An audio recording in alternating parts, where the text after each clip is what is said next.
네, 여러분 안녕하세요. 개념 급탑재의 노연서입니다. 자, 우리에게 필요한 개념을 급하게 쏙쏙 탑재를 하고 있어요. 자, 우리 지난 시간에요. 시의 표현기법에 대해서 한 반 정도 배웠습니다.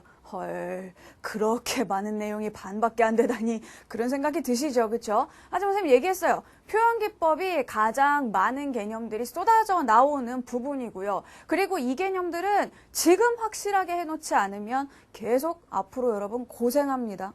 왜요? 자, 언어 영역의 선택지는 뭐다? 트랜스포머다. 그래갖고 아주 작은 개념이지만 이게 시험지에 올라가게 되면 이렇게 변신을 해버린단 말이에요. 그럼 여러분이 개념을 확실하게 알고 있지 않으면 변신한 거는 못 찾아요.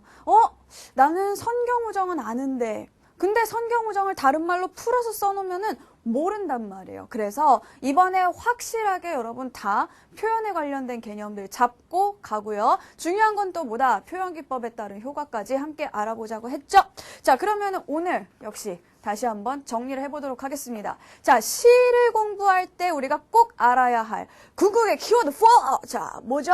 4개 요거였죠. 그쵸? 자, 화자, 대상, 표현, 보기 이 4가지가 가장 중요한 핵심 개념들이라 그랬어요. 그 중에서 오늘은 지난 시간에 이어 표현을 계속해서 배우도록 하겠습니다. 자, 그러면 표현기법, 단순히 기법만 하는 것은 의미가 없다라고 했죠. 왜요? 우리 표현기법에서의 선택지는 반드시 두 부분으로 구성이 된다고 했습니다. 자, 선택지 구성 방식 다시 한번 볼까요? 자, 먼저 표현기법이 나와요. 그죠? 무슨 뭐를 통해서 뭐가 있고 뭐를 사용하여 뭐를 활용하여 자, 이런 것들을 쓰고요. 자, 뒷부분에는 뭐가 나오냐? 그것을 통해서 얻을 수 있는 효과가 나온다. 자, 그래서 표현 효과를 높이고 있다라든가 뭐 아니면 시적 의미를 강조하고 있다라든가 자, 이런 효과가 함께 따라오게 됩니다. 자, 그래서 자, 이것도 맞고 이것도 맞아야 표현기법도 맞고 효과도 맞아야 그것이 맞는 설명이라고 할 수 있는데 자, 어떤 것들은 두 개 다 안 따져봐도 된다. 뭐 앞에 것만 찾으면 뒤에 것도 찾을 수 있다. 이거 지난 시간 선생님이 계속해서 얘기했을 겁니다. 자, 그러면 이번 시간에도요. 또 새로운 개념들을 이러한 틀 속에서 한번 찾아보도록 하겠습니다. 자, 그러면 이번 시간에 배울 개념들은 어떤 거냐면요. 선생님이 표현기법 두 가지 종류로 나눌 수 있다 그랬죠? 자, 어떤 두 가지였나요? 자, 표현기법에는 두 가지가 있다.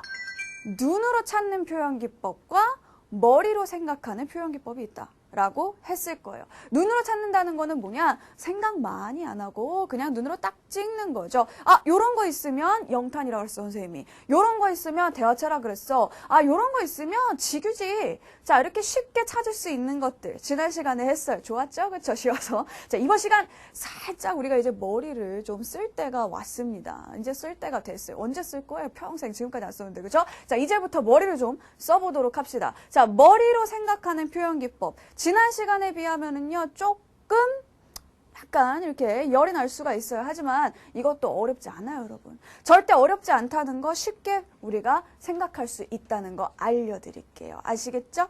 자, 그러면 자, 이번 시간에 배울 머리로 생각하는 표현. 자, 먼저 첫 번째로 자, 이런 것들을 배우도록 하겠습니다. 상징, 우의, 풍자, 해학. 자, 이 4가지를 먼저 한번 우리가 공부를 해보도록 할게요. 자, 벌써 보니까 어때요? 쉽게 찾을 수 있는 건 아닌 것 같죠? 뭔가 우리가 좀 생각을 해봐야 되는 것 같긴 하죠? 그죠? 자, 괜찮아요. 생각하는 거 어렵지 않습니다. 자, 그러면 첫 번째 상징부터 한번 들어가 보도록 할게요. 자, 상징이라는 것은 무엇이냐면은요. 자, 위에 선생님이 상징, 우의, 풍자, 해학의 선택지의 예로 네모칸 안에 넣어놓은 거 있죠? 거기를 한번 보세요. 화자가 추구하는 이상세계의 모습을 상징적으로 드러내고 있다. 라는 말 보여요? 자, 보세요. 이렇게 상징이라는 거는 뭐냐면은요. 화자가 말하고 싶은 게 있는 거예요. 예를 들어서 이 시 같은 경우에는 뭐였는지 모르겠지만 뭔가 이상세계라는 것을 화자가 표현을 하고 싶었겠죠. 근데 이거를 나의 이상세계야. 나의 파라다이스. 유토피아. 자, 이렇게 말을 하는 것이 아니라 자, 자기가 생각하는 어떤 그런 이상세계의 모습을 하나의 단어로서 표현을 한 겁니다. 아, 저 하늘로 가고 싶어. 아, 저 바다로 가고 싶어. 라고 했을 때 여기서 하늘, 바다라는 건 단순히 나 비행기 타고 싶어. 어머 나 배 타고 싶어. 단순히 이런 얘기가 아니라는 거죠. 자, 여기 이 안에 이 하늘과 바다라는 시어 안에 이 사람이 생각하는 어떤 심오한 의미가 담겨 있다. 그럼 이거는 상징이라는 얘기입니다. 자, 그래서 상징의 정의를 한번 보도록 할게요. 자, 상징은 추상적인 관념을 구체적인 다른 사물로 대신하여 표현하는 방법이다. 자, 무슨 얘기냐 하면, 자, 보세요. 이상세계라는 거는 뭔가 우리가 이렇게 구체적으로 눈에 보이거나, 그쵸? 아니면은 내가 손으로 만지거나, 뭐 냄새를 맡거나 하기가 어려운 거잖아요. 이상세계 했을 때 우리 머릿속에는 뭔가 이렇게 좀 복잡한 그런 추상적인 관념이 떠오른다는 거죠. 그러면 야, 네 이상이 뭔데? 네가 생각하는 이상세계라는 게 뭔데? 내 이상세계는 아무리 어렵게 철학적으로 말을 해봐야 딱 떠오르지가 않아요. 근데 시라는 거는 어떻죠? 읽는 사람으로 하여금 그것을 딱 떠오르게 만들어줘야 되는 거죠. 그러다 보니까 내 이상세계는 하늘과 같은 곳이야. 내 이상세계는 바다지. 이런 식으로 어떤 구체적인 우리가 눈으로 보거나 손으로 만질 수 있는 그런 공간으로 표현했을 때 어때요? 훨씬 더 그 의미가 독자에게는 다가올 수가 있다는 얘기죠. 자, 그래서 상징은요. 자, 비유에서 우리가 원관념과 그리고 보조관념이라는 개념이 있었습니다. 이 화자가 그쵸, 시인이 직접적으로 원래부터 표현하고자 했던 것이 원관념이고 그것을 표현하기 위해서 끌어들인 것이 보조관념이라고 한다면 상징에서는요, 이 원관념은 숨겨놓습니다. 나타나지 않아요. 그쵸? 그리고 보조관념만을 가지고 표현을 한다라는 그런 얘기죠. 자, 예를 들어볼게요. 자, 밑에 상징이 드러나는 예 네모칸 안에 선생님이 김수영의 풀이라는 시를 담아놨습니다. 자, 그러면 이 풀이라는 시를 봤을 때, 뭐 풀이 눕고요. 그쵸? 풀이 울고요. 뭐 풀이 또, 일어나고요. 뭐 풀이 웃고요. 뭐 이런 얘기들이 나옵니다. 그러면 계속해서, 자, 풀. 자, 풀이 계속 나오고 있죠. 그리고 이 풀이 왜 눕죠? 누가 이렇게 풀을 울리고 있죠? 그건 바로 바람이죠. 그렇죠? 자, 그런데 이 시는요, 아마도 이 시인이 그냥 단순히 자연현상을 말하기 위해서 쓴 시는 아닐 거란 말이에요. 그죠? 자연현상, 자연의 신비. 오늘은 바람에 따른 풀의 움직임을 살펴보겠습니다. 이런 거 아니라는 거죠. 그렇죠? 자, 그래서 이 풀과 바람은 단순한 풀과 바람이 아니에요. 그래서 여러분 이 시를 어떻게 배웠죠? 풀은 뭐다? 약자다. 그죠? 뭐 민중이다. 뭐 피지배. 계층이다. 자, 이런 식으로 여러분이 배웠을 거고, 그쵸? 바람은 또 어떻게 배웠어요? 자, 바람의 원관념은 뭐가 될 수 있다? 자, 이건 뭐예요? 강자. 그쵸? 아니면은 뭐 여기에서는 어떤 그 권력, 뭐 지배 세력, 그쵸? 억압, 시련, 뭐 이런 의미들로 여러분들이 배웠을 거라는 얘기입니다. 자, 그러면은 이 풀과 바람은 어때요? 구체적인 사물입니다. 이 구체적인 사물을 통해서 뭐 민중이라든가 피지배 계층이라든가 권력이라든가 억압이라든가 시련이라든가 이러한 추상적인 관념을 표현하는 것, 이게 바로 뭐다? 이것이 상징이라는 얘기죠. 자, 그러면 상징은 어떤 특징이 있느냐? 자, 원관념이 드러나지 않는다는 특징이 있다고 했어요. 지금 여러분이 이 시를 아무리 읽어봐도 여기에 권력이라는 말 없죠. 그쵸? 억압, 시련이라는 말 나오지 않아요. 민중, 뭐 백성 이런 말 하나도 나오지 않는다는 겁니다. 그래서 상징은요, 원관념을 숨겨놓죠. 또 하나의 특징이 있습니다. 뭐냐 하면은요, 우리한테 주어진 건 풀 하나예요. 하지만 우리는 풀로부터 이런 여러 가지 의미들을 읽어내게 되죠. 바람도 마찬가지라는 겁니다. 자, 그래서 상징의 특징은 뭐냐? 원관념과 보조관념의 의미 관계가 자, 이런 의미 관계로 대응하게 된다는 거죠. 하나의 보조관념에 여러 개의 원관념이 대응할 수 있다는 얘기예요. 그래서 가장 대표적인 얘기가 뭐예요? 여러분이 알고 있는 한용운의 님의 침묵이라는 시죠. 그렇죠? 자, 이 님의 침묵이라는 시를 보게 되면 자, 거기에는 님이라는 한 사람이 나오게 되지만 여러분이 배웠듯이 자, 이 님이라는 사람은 여러 가지로 해석이 되는 거예요. 그죠? 자, 이 님은 어때요? 그냥 정말 님. 사랑하는 나의 님은 같습니다. 했으니까 이 사람이 사랑하는 사람, 그쵸? 이성적으로 어떤 그 애정을 가지고 있는 그런 사람일 수도 있지만 자, 한용운이라는 사람이 종교가 뭐죠? 그쵸? 이분은 불교, 승려란 말이에요. 그쵸? 그렇게 봤을 때는 님이란 이 사람이 추구하는, 그쵸? 혹은 이 사람이 믿는 그런 부처라든가 아니면 그 불교의 도라든가 뭐 진리라든가 이런 것들이 될 수도 있어요.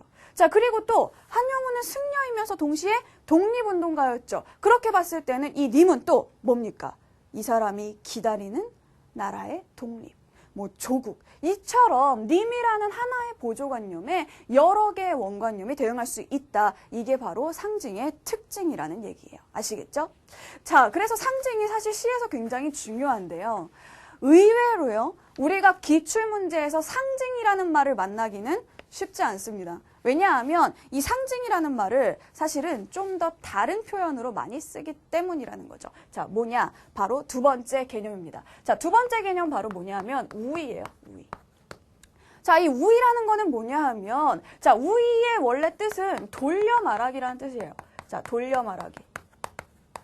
자, 돌려 말하기라는 것, 즉 내가 하고자 하는 말을 직접적으로 표현하지 않고 직설적으로 말하지 않고 이렇게 한 바퀴 뺑 돌려서 말을 하는 겁니다.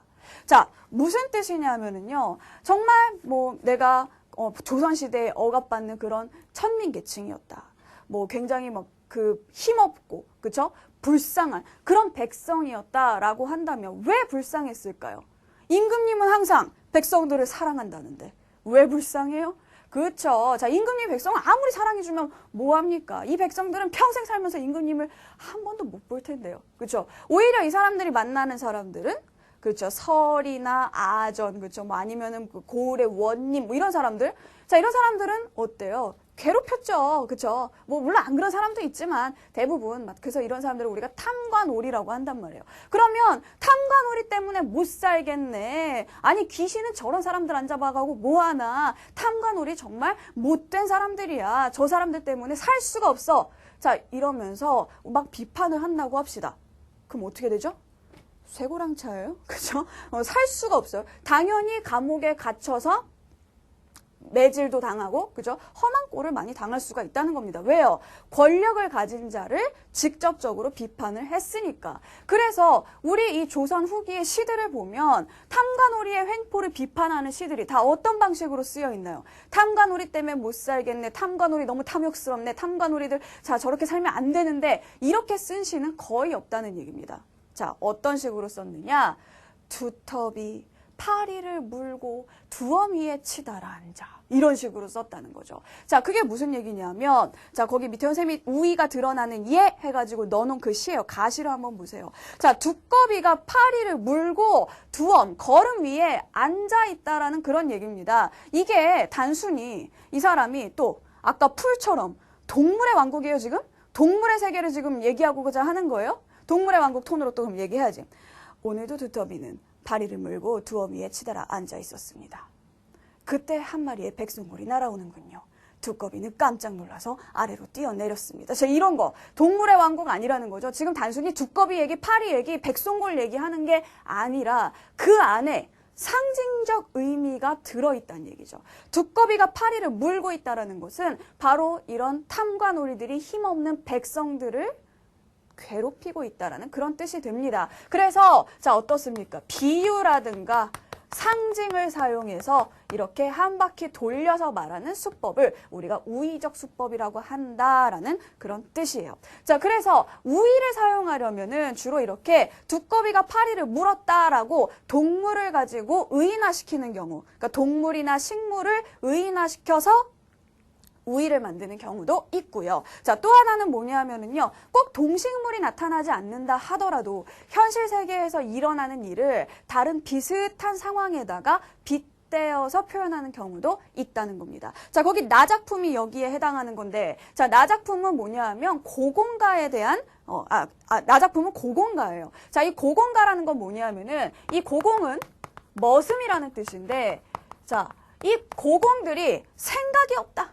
개념이 없다는 거죠. 그렇죠? 우리처럼 개념 급탑제를 들으면 괜찮을 텐데 자, 이 개념들이 없어가지고 밥사발 크고 작은 거 가지고 자, 동옷이 좋고 굳은 거 가지고 맨날 싸운다. 그런 뜻입니다. 자, 그러면 자, 머슴들이 원래 해야 할 일이 집안일인데 자, 집안일은 하지 않고 맨날 밥하고 옷만 가지고 다투고 있다. 자, 이 시는 어떤 시이냐 하면은요, 단순히 이 머슴들에 대한 시가 아니라, 자, 한 나라의 신하들이 집안일은 하지 않고, 즉 무슨 얘기죠? 나랏일은 하지 않고, 자, 뭐만 하고 있다? 밥과 옷을 가지고 다투고 있다. 즉 자신들의 사리 사욕을 위해서 맨날 다투고 있다. 자, 이런 의미로 우리가 볼 수 있다는 거죠. 이것도 역시 직접적으로 말할 수가 없잖아요. 왜요? 이 사람들은 권력자니까. 그쵸? 잘못 말했다간 쇠고랑 차죠. 그쵸? 경찰 출동하죠. 그런데 이거 어떻게 해요? 자, 이렇게 말하지 않고 이렇게 돌려서 우의적으로 표현하면 경찰 출동 안 해요. 알겠죠? 자, 그래서 이런 방법을 우리가 바로 우의라고 하게 되는 겁니다. 자, 그래서 우의는 자, 비유나 상징을 사용해서 돌려 말하기다. 그리고요, 어때요?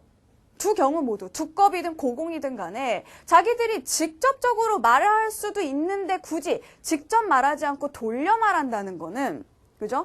뭔가 지금 안 좋은 상황일 때 더 그럴 수가 있죠. 좋은 얘기는 직접적으로 할 수 있잖아요. 굳이 좋은 얘기를 빙빙 돌려서 하지 않겠죠. 여러분도 가만히 생각해 보세요. 그죠? 여러분이 칭찬받을 때는요, 선생님이 그렇게 막 돌려서 얘기하지 않아요. 너 되게 잘하고 있다. 너 지금 열심히 하고 있다. 막 격려를 해주신다고요. 그런데 내가 지금 뭔가를 잘못하고 있을 때는 물론 직접적으로 혼내시는 선생님들도 계시죠. 너 그러면 안 돼. 제가 좀 그러는데요. 자, 정말 우리 훌륭하신 선생님들은 어떻게 말씀을 하시나요? 뭔가 이렇게 여러분에게 교훈을 주기 위해서 옛날 얘기도 들려주시고 옛날에 이런 아이가 있었단다 하면서 이렇게 돌려서 얘기를 해주시잖아요. 그렇죠? 그런 것처럼 이 우의는 주로 부정적인 상황에서 많이 나타나고요. 그리고 목적 역시 풍자나 비판의 목적이 대부분이다라는 것까지 기억을 해주시면 되겠습니다. 자, 그러면 이제 선생님이 방금 우의를 사용해서 풍자를 할 수 있다 이런 얘기를 했는데 선생님 근데 저는 그 풍자라는 개념이 항상 헷갈리더라고요. 뭐 이런 얘기들을 해요. 자, 그래서 풍자와 해악 오늘 완벽하게 정리를 해드릴게요. 자, 풍자와 해악은요. 선생님이 거기 교재에 써놨듯이요. 우리가 굉장히 힘든 개념이에요. 뭐냐 하면 자, 이론상 자, 많은 개념서들에서 그죠?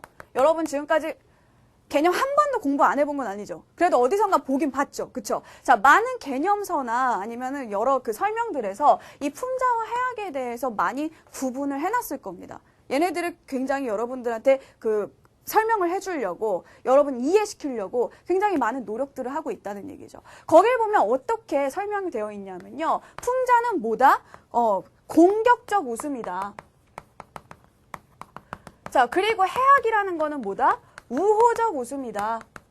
자, 이런 식으로 여러분이 많이 배워왔을 거라는 겁니다. 그리고 둘 다 공통점은 뭐다? 웃음을 유발한다는 거. 그래서 풍자도 웃음을 유발하고 해악도 웃음을 유발하는데 자, 그 웃음의 성격이 다르다. 이게 뭐냐 하면 풍자와 해악에 대한 지금까지의 설명이었습니다. 틀린 설명은 아니에요. 하지만 문제는 뭐냐? 이건 이론적 설명이라는 얘기죠. 여러분이 공부를 하다 보면 이 이론이 실제와 맞지 않을 때가 있었을걸요?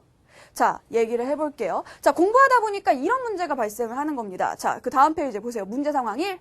자, 공부를 하다 보니까 고공가에 풍자적 성격이 있다는 말이 나와요. 우리가 좀 전에 봤던 그 고공가. 근데 아무리 읽어도 나는 안 웃긴 거예요. 자, 풍자가 공격적 웃음, 어쨌든 공격적이든 어쨌든 웃음이라고 하는데 나는 고공가를 아무리 읽어봐도 안 웃긴데? 헐, 하나도 안 웃긴데? 이게 왜 웃겨? 이게 왜 풍자야? 시인이랑 나랑 이 허전이 질렸나? 이 허전이랑 나랑 개그 코드가 안 맞나 봐. 어떡하지? 그럼 이제부터 허전 작품 나오면 나는 수능 다 틀리는 거야? 안 웃긴데? 어떻게 해? 코드가 안 맞아? 자, 이런 문제가 발생할 수 있다는 겁니다. 그죠? 자, 그리고 해학 마찬가지예요. 자, 우리가 아까 좀 전에 살펴봤던 작품 중에 가작품 있죠. 두터비 파리를 물고 여기에 해학적 성격이 있대요. 아니 어떻게 된 거지? 그건 분명 두꺼비에 대한 공격인데 즉 이거는 풍자라고 해야 되는데 가시의 우호적인 웃음이 어디 있어 여기에? 우호적인 웃음 두꺼비를 보면서 아이고 재밌다, 아이고 참 난 쟤가 좋아, 이런 거 없는 것 같은데 왜 거기에서 해악을 찾는다 그러지? 이런 문제가 생길 수 있다는 겁니다. 자, 그래서 오늘 여러분에게 선생님이 풍자와 해악을 재정의해 줄 거예요. 자, 이거 물론 틀린 설명은 아니지만 우리한테 필요한 설명은 아닙니다. 왜요? 우리는 실전에 적용할 수 있는 개념이 필요해요. 자, 오늘 다시 한번 수능용으로 다시 한번 여러분에게 정리를 해드리도록 할게요. 자, 풍자는요, 물론 웃긴 것도 있습니다. 하지만 아까 우리가 살펴본 고공가처럼 웃기지 않은 것도 있어요. 자, 그래서 이건 어떻게 우리가 생각을 해야 되느냐? 풍자의 방법에는 두 가지가 있습니다. 먼저 웃기는 방법, 희화화. 자, 여러분 희화화라는 게 뭐죠? 대상을 우스꽝스럽게 표현한다는 게 바로 희화화예요. 자, 그래서 희화화를 사용해서 풍자를 만들 수가 있다는 거죠. 그래서 앞에 두터비 파리를 물고 같은 경우에는 두꺼비가 자기보다 강한 힘센 사람을 보고, 사람은 아니구나, 힘센 그 매를 보고, 그쵸? 굴러 떨어졌죠. 그러고 굴러 떨어지고서도 창피하니까 나중에 어떻게 했어요? 그래도 나 정도 되니까 안 다친 거야. 자, 이렇게 얘기를 했단 말이죠. 자, 그런 것들이 다 뭐예요? 두꺼비를 희화화하는 겁니다. 자, 그런데 이거는 웃기죠. 그쵸? 이건 웃기죠. 근데 문제는 웃기지 않은 경우. 그런 것도 풍자라고 하는데 어떻게 찾지 그러면? 자, 우리가 좀 전에 배웠던 우위를 사용하게 되면 역시 풍자의 효과를 가지고 올 수 있다는 얘기예요. 알겠죠? 자, 그래서 수능용 정의. 자, 수능용 정의. 풍자는요, 대상을 희화화해서 웃음을 유발하기도 합니다. 그쵸? 하지만 그것만이 풍자가 아니라 웃음을 유발하지 않더라도 우위를 사용해서 대상을 비판하고 있다면, 자, 우위를 사용해서 대상을 비판하고 있다면 이것은 풍자다라고 할 수 있다는 얘기죠. 자, 그래서 풍자의 목적은 뭐냐? 바로 비판이에요. 웃기든 웃기지 않든 대상을 비판하고자 하는 목적이 있어야 한다는 겁니다. 됐죠? 자, 그 다음 해악이에요. 자, 이 해악은 우리가 이론적 정의에서는 우호적인 웃음이다라고 했는데 안 우호적인 건데, 즉 두터비 파리를 물고 해도 해악적 성격이 있다라고 말하는 경우가 있다는 거죠. 이것뿐만 아니라 다른 시들에서도요. 자, 그래서 해악의 정의 다시 하도록 하겠습니다. 자, 이 웃음이 공격적 웃음이든 또는 우호적 웃음이든, 자, 웃음을 유발하는 경우 다 해악의 범주에 포함이 될 수가 있다는 얘기죠. 그래서 아까 우리가 배웠던 그 가시, 두꺼비 시 같은 경우에도 웃음을 유발했잖아요. 왜요? 희화화를 사용했으니까. 그러니까 이것도 해악적인 성격이 있다라고 말할 수 있다는 겁니다.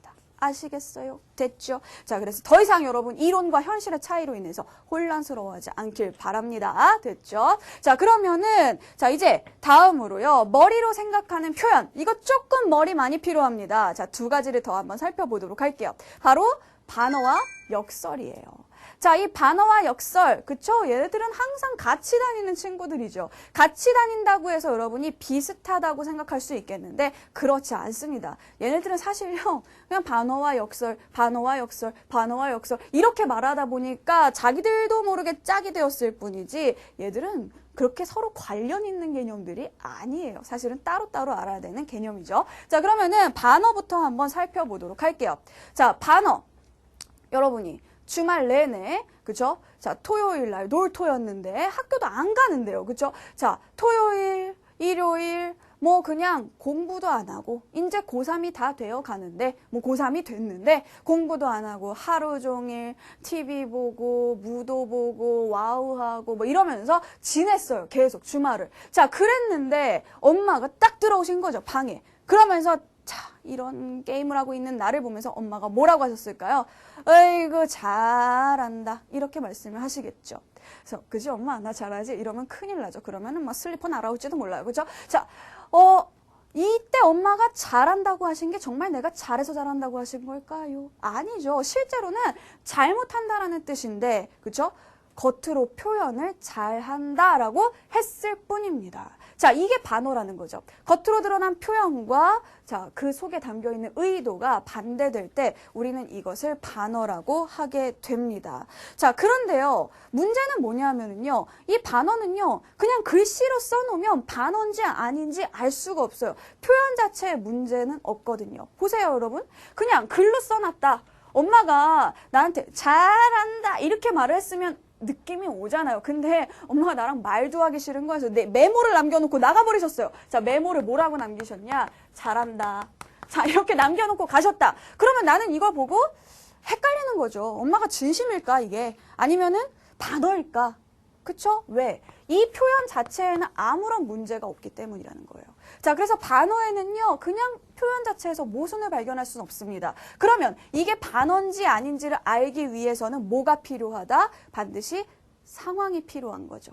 어떤 상황 속에서 이 말이 나왔는지를 알아야지만 얘가 반어인지 아닌지를 알 수 있다는 얘기예요. 자, 그러면은 그 다음 페이지에 반어가 드러나는 작품을 한번 보도록 합시다. 자, 문정희의 겨울일기라는 작품이 나와 있는데 여기에서 선생님이 밑줄 친 부분을 한번 보세요. 자, 뭐라고 돼 있죠? 누워서 편히 지냈다. 자, 여기에 어떤 모순이 있나요? 잘못된 거? 없죠? 그쵸? 누우면 편해요. 당연한 거 아니에요? 자, 누워서 편히 지냈다에는 아무런 잘못이 없습니다. 그러면은 이게 반어냐 아니냐 어떻게 찾는다? 상황을 보라 그랬죠. 자, 상황이라는 거는 선생님 얘기했죠. 상상하는 게 아니라 시 속에서 찾는 거다. 그럼 이 시 속에서 상황이 드러나는 부분 한번 찾아보세요. 뭐예요? 사랑하는 사람을 잃어버려 라고 돼 있잖아요. 자, 여러분, 사랑하는 사람을 잃어버렸는데 편할 수 있나? 없죠. 그쵸? 즉, 상황과 지금 여기에 나온 정서가 맞지 않아요. 그러니까 얘는 뭐다? 반어다 라고 결론을 내릴 수 있다는 겁니다. 알겠죠? 자, 그래서 반어는 반드시 우리가 문맥 속에서 찾아내야 한다는 거 꼭 기억을 해주시길 바래요. 자, 다음으로는 뭐냐? 역설이 나옵니다. 자, 이 역설이라는 거는 보세요. 반어는 겉으로 보기에는 하나도 문제가 없습니다. 그런데 역설은요. 그냥 띡 봐도 문제예요. 그죠? 그냥 딱 봐도 말이 안 되는 게 있다는 거죠. 자, 거기 얘 들어놓은 거 한번 보세요. 이것은 소리 없는 아우성. 봅시다. 여러분, 아우성이 뭐죠? 아우성 한번 쳐볼까요? 왜! 칠 수 있죠. 그렇죠? 이게 아우성인데 자, 이거를 소리 없이 어떻게 할 수 있어요? 이거 아우성 아니죠. 그렇죠? 이건 그냥 그렇죠? 분광 댄스인가요? 자, 이게 이런 거라고요. 자, 근데 이게요. 소리 없는 아우성이라는 그 말이 돼요, 안 돼요? 안 돼요. 아우성이라는 거는 그 자체에 소리가 포함되어 있는 개념이거든요.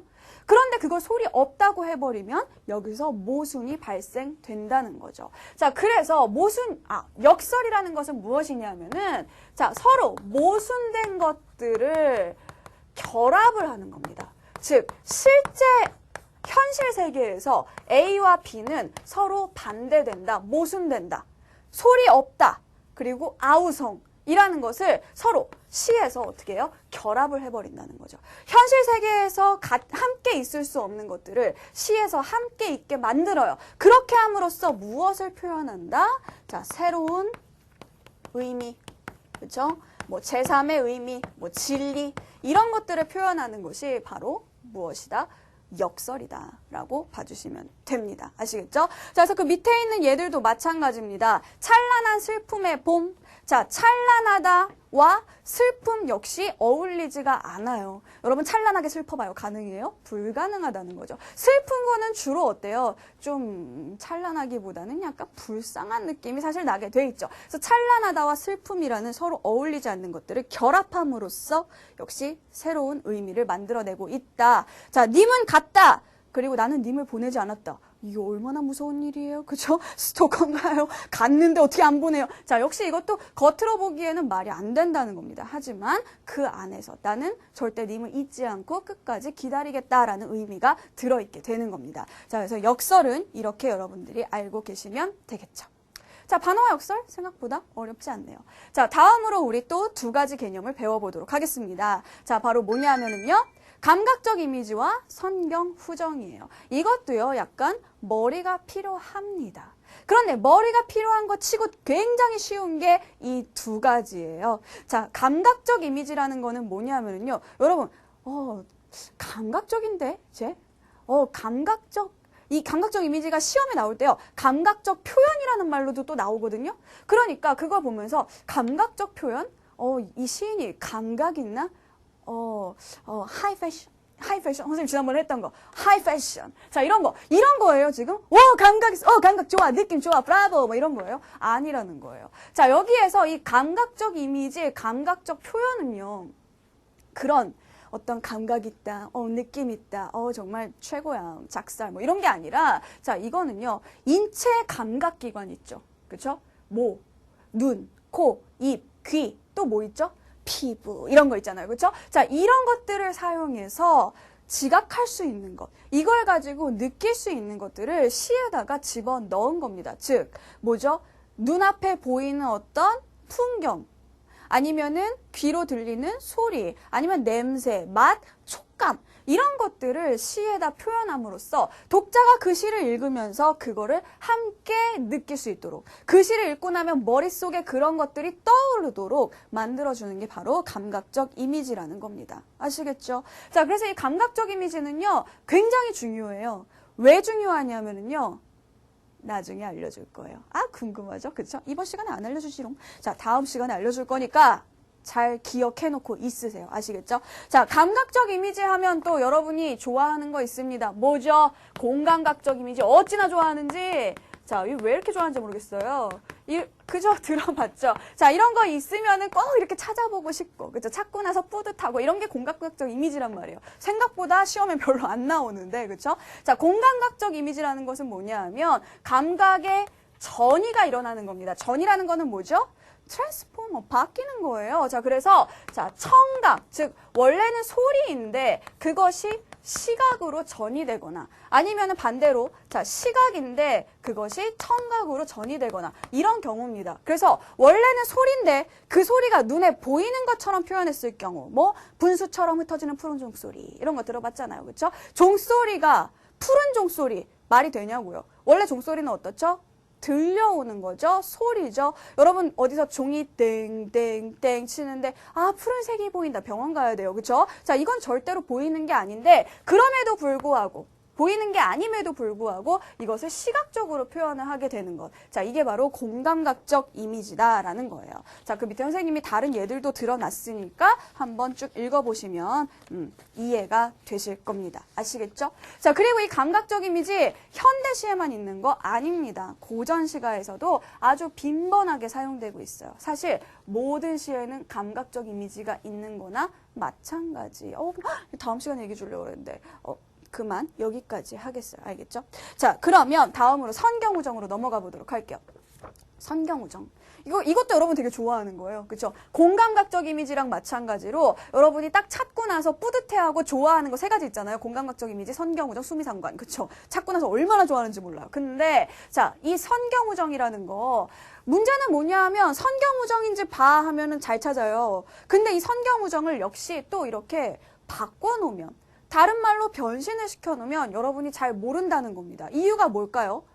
개념을 제대로 안 해놨기 때문이죠. 자, 선경우정이라는 말의 뜻은 뭘까요? 선, 이게 뭐예요? 먼저, 그쵸? 자, 선생님이 뭐예요? 선생님이 먼저 태어났다는 뜻이에요. 자, 저는 여러분보다 먼저 태어난 거죠. 그쵸? 원래는 거기에서 나온 거예요. 한자상으로 볼 때. 자, 선경이라는 거는 먼저 경치를 읊고요. 그 다음에 나중에 뭐 정서를 읊는다. 자, 이게 바로 선경우정의 뜻입니다. 자, 그럼 선생님, 이 선경우정을 찾으려면요, 반드시 시를 딱 반으로 잘라가지고 여기까지 딱 경치, 여기까지 딱 정서여야 되나요? 그건 아니에요. 알겠죠? 자, 이거는요, 꼭 이 선이 여기에 정해져 있는 건 아닙니다. 이렇게 왔다 갔다 할 수도 있어요. 알겠죠? 쭉 경치만 얘기하다가 마지막에 한 줄 정서를 얘기했다. 그래도 선경우정이라고 할 수 있다는 얘기죠. 그래서 그 밑에 보시면 선생님이 조지훈의 완화삼이라는 시를 넣어놨습니다. 자, 이거를 보면은요. 1년, 2년, 3년, 4년을 보면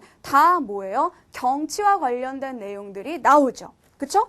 자, 그래서 산새가 구슬피 울음 울고, 뭐 구름이 흘러가고, 물길이 보이고, 그 다음에 수리근 강마을 저녁 노을 보이고, 자, 그 다음에 꽃이 지고, 그러다가 마지막에 가서 뭐라 그래요? 다정하고 한만음도 병인양하여. 자, 다정하다, 한이 많다, 이게 뭡니까? 이 시인의 정서가 되겠죠. 그래서 이 경우에 이런 시를 우리가 선경후정이라고 한다는 겁니다. 여기서 끝이 아니죠. 자, 이 작품, 이 선경후정이라는 개념이 바뀌어서 나오면 여러분 당황할 수 있어요. 심지어 그게 선경후정인지 모를 수 있다는 거죠. 자, 이제 알게 해드릴게요. 무엇이냐? 자, 먼저 경치를 읊는다라는 것은 뭐예요? 경치는 어디 있죠? 경치가 내 안에 있나요? 아니죠. 내 안에 있는 경치를 보려면 내시경을 하는 수밖에 없어요. 하지만 내 밖에 있는 거, 이거는 그냥 볼 수 있죠. 그쵸? 자, 그래서 이거는 다른 말로 이렇게 얘기를 합니다. 시상이, 이 시의 전개가 화자의 외부에서, 그 다음에 정은 어디 있나요? 여러분, 정서 어디 있어요? 내 마음속에 있는 거죠. 그쵸? 자, 그러니까, 자, 화자의 외부에서 내면으로 이동하고 있다. 자, 시상 전개가 화자의 외부에서 내면으로 이동하고 있다. 이것도 선경우정이란 거예요. 알겠죠? 다른 거, 전혀 새로운 별개의 그런 개념이 아니라는 겁니다. 아시겠습니까? 자, 그러면 봅시다. 여기서 또 끝이 아니에요. 이 선경우정 얼마나 중요한 개념인데요. 자, 외부에서 내면으로 가는 것뿐만 아니라 선경우정에서는요, 이 경치와 그리고 이 정서의 관계가 중요합니다. 자, 관계? 그걸 어떻게 알아요, 우리가? 부적절한 관계? 어떻게 알지? 자, 이게 무슨 관계일까? 자, 관계 두 가지밖에 없습니다. 자, 서로 반대되거나 서로 유사하거나.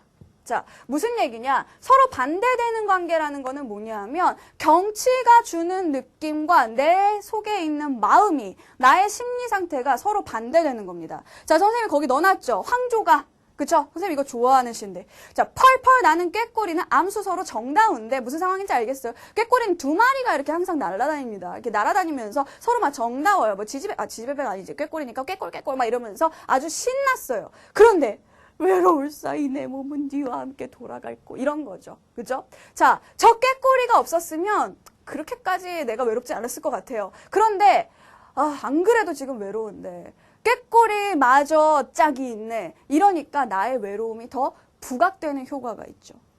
자, 우리가 왜 크리스마스에 사람 많은데 안 갈까요? 이거예요. 알겠죠? 자, 그래서 보세요. 자, 이렇게 반대되는 경우 외부의 경치는, 이 꾀꼬리는 화자의 정서를 강조하는 역할을 한다는 겁니다. 알겠죠? 자, 그 다음에 유사한 관계. 그럼 유사한 관계는 어떨까요? 이건 뭐예요? 봄이 되니까 막 여기저기서 꽃이 피고 뭐 새들이 날아다니고 뭐 완전 신났어요. 시냇물도 녹아서 절절절절 흐르고 난리가 났어요. 자, 나도 봄이 되니까 기분이 좋아요. 그래서 놀러 나갔어요. 자, 이럴 때는 어떻죠? 이 바깥의 경치와 나의 마음이 유사한 관계이죠. 그래서 이 두 가지가 조화를 이룬다는 거예요. 그러면은 왜 이런 경치를 시인은 앞부분에 집어 넣어놨을까요? 자, 경치가 이렇지? 지금 바깥 상황이 이렇지? 자연이 이렇지? 그래서 나도 지금 이 마음이 이런 거야. 어때요? 역시 나의 마음을 더 강조하기 위해서. 자, 보세요.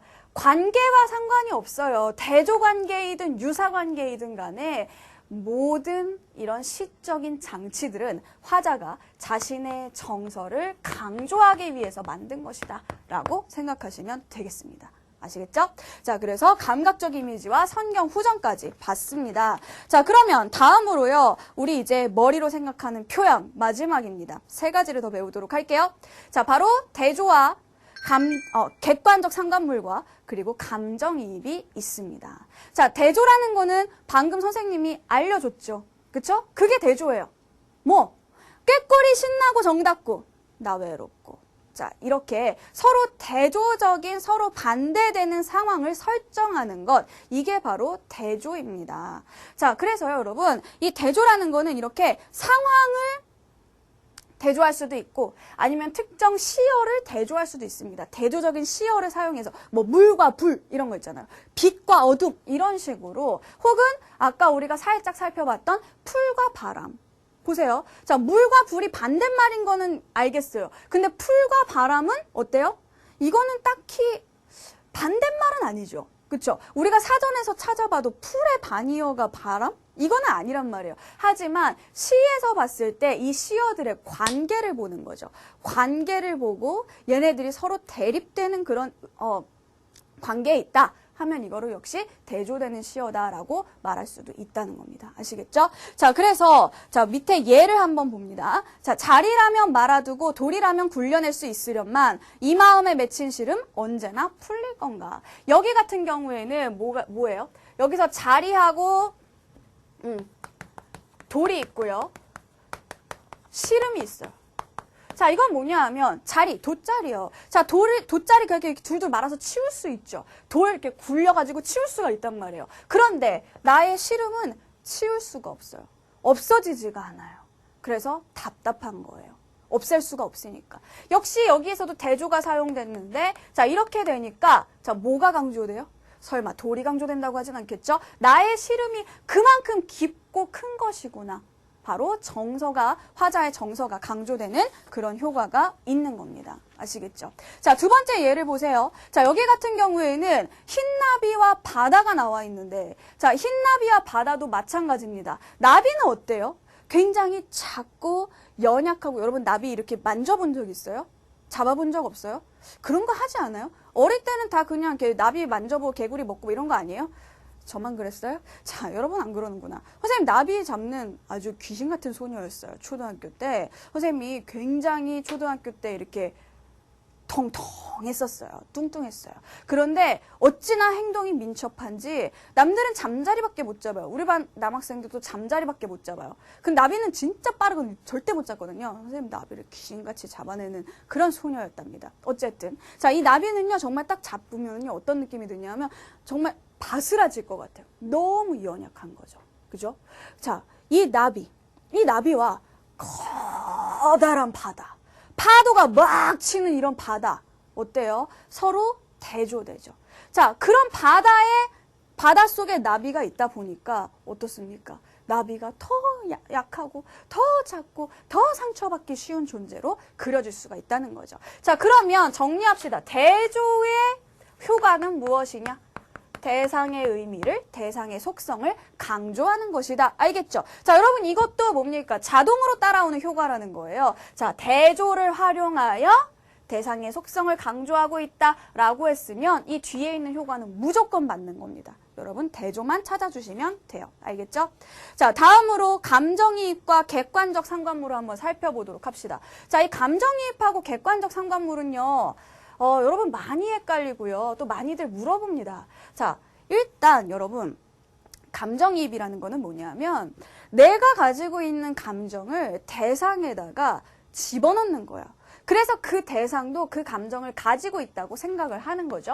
자, 새가 슬피 운다. 자, 새가 슬피 울어요? 새가 울긴 울죠. 근데 슬피 우나요? 그건 알 수 없는 거 아니에요? 새가 왜 울까요?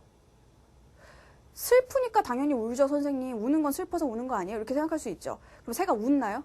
안 웃어요. 새는 항상 울어요. 저 선생님 지난 시간에도 얘기했잖아요. 새가 웃으면 무섭다고요. 그쵸? 뻐끄, 이런 무섭다고요. 자, 새는요, 원래 우는 애예요. 슬퍼도 울고요. 그리고 기뻐도 울걸요? 그쵸? 우리가 새의 감정은 모르지만요. 그죠? 자, 그래서 새의 감정을 모르는데 어떻게 슬피라는 말을 쓸 수 있었느냐? 내가 슬프니까 뭘 들어도 슬프게 들리는 겁니다. 그죠? 내가 기쁘면 뭘 들어도 기쁘게 들릴걸요? 그죠? 자, 그러니까 이 경우에는 뭐예요? 이 슬프다는 감정은 새의 감정이 아니라 나의 감정이라는 거죠. 그래서 화자가 자기가 지닌 감정을 대상이 가지고 있는 것처럼 표현할 때 그때 우리는 감정이입이라고 하는 겁니다. 아시겠죠? 자, 그러면 보세요. 자, 그럼 선생님 감정이입은 뭐고 객관적 상관물은 뭡니까? 보시면요. 자, 감정이입에는 조건이 있어요. 첫 번째 조건은 뭐냐? 일단 슬피처럼 뭐가 있어야 되느냐? 자, 대상이 감정을 지니고 있어야 합니다. 그럴 때만 우리가 감정이입이라고 할 수 있어요. 자, 대상이 감정을 지니고 있는 것으로 표현이 되어야 우리가 이것을 감정이입이라고 한다. 물론 꼭 슬프다, 기쁘다 이런 말이 없을 수도 있죠. 거기 위에 예를 보시면 성현의 장상사라는 예가 하나 있을 거예요. 그거 한번 보세요. 자, 끊임없는 근심에 홀로 앉아 공우를 타네. 공우는 뭐냐면은요. 공우를 탄다? 타는 게 오토바이 이런 거 아니고요. 자, 이 공우는 악기입니다. 자, 그런데 이 공후도 하소연하는 듯 우는 듯. 자, 보세요. 공후라는 건 악기인데 악기가 어떻게 하소연을 하고 울 수가 있겠어요. 그렇죠? 거기에도 뭐예요? 뭔가 슬픔이라는 감정이 들어가 있는 거죠. 그래서 대상이 감정을 가진 것으로 표현되었을 때 우리는 이것을 감정이입의 첫 번째 조건은 만족했다라고 보는 겁니다. 근데 여기서 끝이 아니에요. 자, 두 번째 조건을 만족해야지만 감정이입이 될 수 있다. 무슨 얘기냐? 이때 이 대상이 가지고 있는 감정은 누구의 감정과 일치해야 된다? 화자의 감정과 반드시 일치해야 합니다. 내가 슬플 때 새가 슬피 운다라고 해야 감정이입인 거예요. 내가 지금 울고 있는데 공호도 우는 듯하다라고 해야지만 감정이입이 된다는 얘기죠. 아시겠죠? 자, 그래서 이 두 가지 조건이 반드시 모두 충족이 되어야지만 우리가 이거를 감정이입이라고 할 수 있는 거고요. 자, 그러면 아까 전에 황조가의 꾀꼬리는 어떤 상황일까요? 자, 펄펄 나는 꾀꼬리는 뭐예요? 암수서로 정답다. 정답다는 것도 하나의 감정이 될 수 있으니까 일단 1번은 만족을 했죠. 꾀꼬리가 정다움이라는 감정을 지니고 있으니까. 그런데 문제는 뭐냐 하면 그 경우에 2번 만족시키나요? 아닙니다. 꾀꼬리는 정다운데 나는 외로워요. 이러고 있잖아요. 그렇죠? 그러니까 일치하지 않으니까 이 경우에는 감정이입이라고 볼 수가 없다는 얘기예요. 그럼 꾀꼬리는 뭐다? 단순히 객관적 상관물이다. 아, 그럼 선생님, 감정이입하고 객관적 상관물하고 반대되는 개념이네요. 아니에요. 자, 객관적 상관물이라는 것은 시에서 어떤 대상이 특정한 분위기나 특정한 정서를 표현하려고 한다면 그건 다 객관적 상관물이 될 수 있습니다. 그 중에서 화자와 대상의 정서가 일치하는 것만 감정이입의 대상이라고 볼 수 있는 거죠. 정리하자면 이런 거예요. 자, 시에 사용된 거의 모든 소재들이 객관적 상관물이 될 수가 있어요. 왜요? 어떤 특정한 정서라든가 분위기를 나타내는 것. 자, 이게 바로 뭐냐 하면은 객관적 상관물이라는 거죠. 그런데 그 정서나 분위기가 자, 화자와 일치할 때, 화자와 대상이 일치하는 경우, 자, 이런 경우에만 우리가 감정이입이라고 하는 거다. 감정이입의 감각적 이미지 아니고, 알겠죠? 자, 그래서 객관적 상관물은 감정이입의 대상을 포함하는 개념이다. 이렇게 알고 계시면 되겠습니다. 자, 그러면 우리 마지막으로 따끈따끈한 기출문제 한번 풀어보도록 할게요. 자, 기출문제 역시 어떻게 해라? 선생님이 지문 먼저 봐라, 문제 먼저 봐라, 뭐 먼저 보라 그랬어요? 자, 문제를 먼저 보라고 했었죠. 자, 그러면은 문제를 한번 보면서 내가 찾아야 할 뭐죠? 그 개념이, 표현 기법이 무엇인지를 한번 보도록 하겠습니다. 자, 먼저 1번 보니까 대조적 어휘를 반복하는가? 이거 찾아야겠네요. 2번 보니까 의인화가 있는가? 찾아야겠네요. 3번 보니까 첫 연과 끝 연을 대응시킨다. 이거 지난 시간에 배운 거 눈으로 찾는 거 뭐예요? 수미상관이죠. 이건 눈으로 찾는 거니까 금방 찾을 수 있겠네요. 자, 그 다음에 4번 말을 건네는 방식. 이거 뭡니까? 말을 건네는 방식 배웠잖아, 지난 시간에. 대화체죠. 그쵸? 이것도 역시 눈으로 찾을 수 있는 거예요. 5번 역설과 반어. 오늘 우리가 배웠던 거. 머리로 생각하는 거. 자, 그러면은 보세요. 눈으로 찾는 게 쉬워요? 빨라요? 아니면 머리로 생각하는 게 빨라요? 당연히 눈으로 찾는 게 훨씬 더 빠르죠? 그러면 눈으로 찾는 거. 여러분 이거 1번부터 찾아볼 필요 없어요. 꼭 곧대로. 지키라는 건 안 지키면서 이런 것만 곧대로 순서대로 할 필요 없어요. 알겠죠? 찾기 쉬운 거부터 찾습니다. 선생님 같으면 3번, 4번은 먼저 찾겠네요. 왜요? 눈으로 찾는 표현이니까. 자, 그러면은 한번 같이 가시, 나시를 한번 보도록 하겠습니다. 자, 가시를 보니까요. 자, 차단한 등불이 하나 빈 하늘에 걸려있다. 내 홀로 어딜 가라는 슬픈 신호냐라고 했네요. 잠깐 우리 배웠던 거 복습을 해볼까요? 자, 이 시의 화자의 정서는 뭔가요? 뭐? 그렇죠. 이거네요. 그죠? 왜? 정서는 반드시 감정을 나타내는 시어를 통해서 판단을 한다. 자, 그래서 슬픈이라는 말이 나와 있으니까 이 사람 슬픈 겁니다. 알겠죠? 자, 그리고 홀로라는 말도 있잖아요. 그럼 뭐예요? 외로운 거죠. 어려운 거 아니에요. 이렇게 화자의 정서를 판단한다는 게. 자, 그래서 봅시다. 우리가 지금 보니까 뭐라 그랬어요? 시의 첫연과 끝연을 대응시켜, 이게 눈으로 찾기가 쉬웠잖아요. 그죠? 자, 그러면은 한번 끝연으로 한번 가볼까요? 자, 이 다음이죠. 자, 여기 보니까 에헤, 어때요? 자, 마지막 연이 첫 번째 연하고 위아래 순서만 바뀌었지 똑같은 구조로 되어 있네요. 그죠? 아, 똑같은 구조가 아니라 그 비슷한 그런 내용으로 위아래 순서만 바꾸고 이루어져 있다는 겁니다. 자, 그러면은 이거 3번? 답이네? 그쵸? 뭐 이렇게 답을 빨리 찾나? 이런 거예요, 여러분. 시간 줄이셔야 돼요. 시간 단축해야 돼요. 물론 이 시간 단축에 대해서는 선생님이 나중에 계속해서 얘기를 하겠지만 이런 식으로 푸는 겁니다.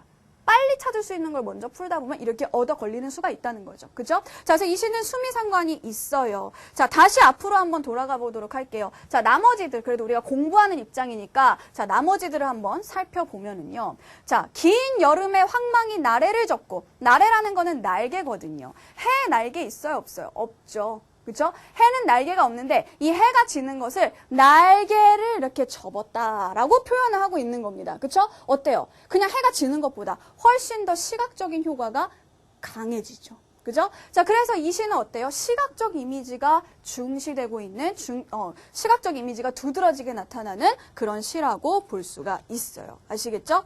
자, 다음 부분 한번 보도록 할게요. 자, 여기 쭉 보니까 뭐가 있냐? 사념이 벙어리 되어 입을 다물다. 자, 사념이라는 거는 머릿속에 온갖 생각들, 뭐 이런 얘긴데, 자, 이런 생각이나 뭐 내 머릿속에 떠오르는 이런 모든 것들이, 자, 입을 다물다. 자, 벙어리가 됐다? 이거는 무슨 뜻입니까? 무슨 표현이에요? 자, 생각은 사실 생각 자체를 놓고 봤을 때는 입이 있거나 생각에 입이 있진 않잖아요. 사람한테 입이 있는 거지. 그죠? 뭐 벙어리가 되거나 이런 거는 불가능하다는 겁니다. 자, 그러니까 이 경우에는 뭐가 사용됐다? 의인화가 사용됐다라고 볼 수 있어요. 자, 피부의 바깥에 스미는 어둠. 이거 여러분 좋아하는 거 공감각이죠. 그쵸? 자, 공감각 보세요. 어둠이라는 거는 원래 시각적인 겁니다. 눈에 보이는 거예요. 이게 피부에 스며들 수 있나요? 스며들 수 있어요. 스며든 친구들이 있긴 있어요. 어둠이. 까만 친구들. 자, 그렇긴 하지만 그건 선생님이 장난친 거고. 자, 보세요. 여러분 해가 졌다고 해서 이 어둠이 눈에 보이는 거지 피부에 이렇게 정말 스며들진 않잖아요. 스며드는 거는 무슨 느낌? 촉각이죠. 촉각과 관련이 있죠. 그렇죠? 자, 그러니까 이거는 시각의 촉각화라고 해서 공감각적 이미지가 될 수가 있는 겁니다. 되셨죠? 자, 낯설은 거리의 아우성 소리, 까닭도 없이 눈물 겪구나. 자, 다음으로 넘어가 볼게요. 자, 여기서도 마찬가지로 이 화자의 정서를 알 수 있는 부분 비애가 있습니다. 자, 비애는 슬픔이라는 뜻이거든요. 자, 그래서 슬픔 이런 거 볼 수 있고요. 자, 마지막 아까 얘기했듯이 수미상관의 그죠? 그런 형식을 가지고 있다. 자, 그래서 요거 3번 맞는 설명이 되겠습니다. 됐죠?